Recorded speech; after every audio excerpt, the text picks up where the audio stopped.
Падот на живата во термометарот носи стрес за растенијата кои растат на отворено. Ниските температури наутро и топлото време подоцна во денот ја зголемува кондензацијата, а влагата е закана за развој на болестите кај земјоделските култури.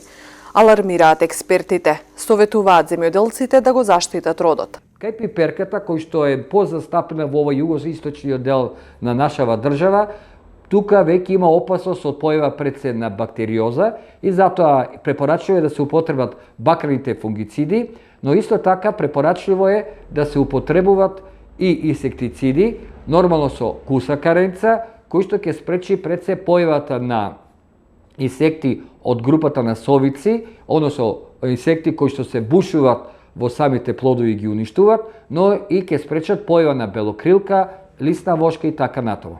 Паекот, иако времето е релативно топло, има повисоки температури во текот на денот, ако нема појава, паекот не би требало веќе толку масовно се шири, значи може тука овој тип на инсектицид акарицид да се изостави.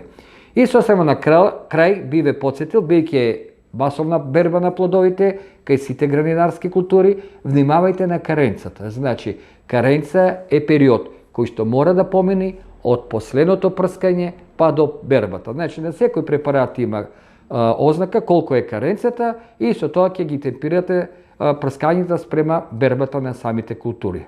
Инаку, според синоптичарите, денеска има зголемена облачност и се очекуваат и повремени врнежи од дожд, претежно со слаб до умерен интензитет и од локален карактер на одредени делови од Македонија. Веќе за утре максималните температури ќе се искачуваат во интервалот од 16 до 25 степени. Поради разведрувањето, в сабота наутро ќе имаме многу постудено утро, велат синоптичарите, со минимални температури во интервалот дури од -1 до 10 степени во најтоплите предели од државата, додека на високите планини ќе биде уште постудено. Ниски температури наутро ќе има и в недела, како и на почетокот од следната недела, велат метеоролозите.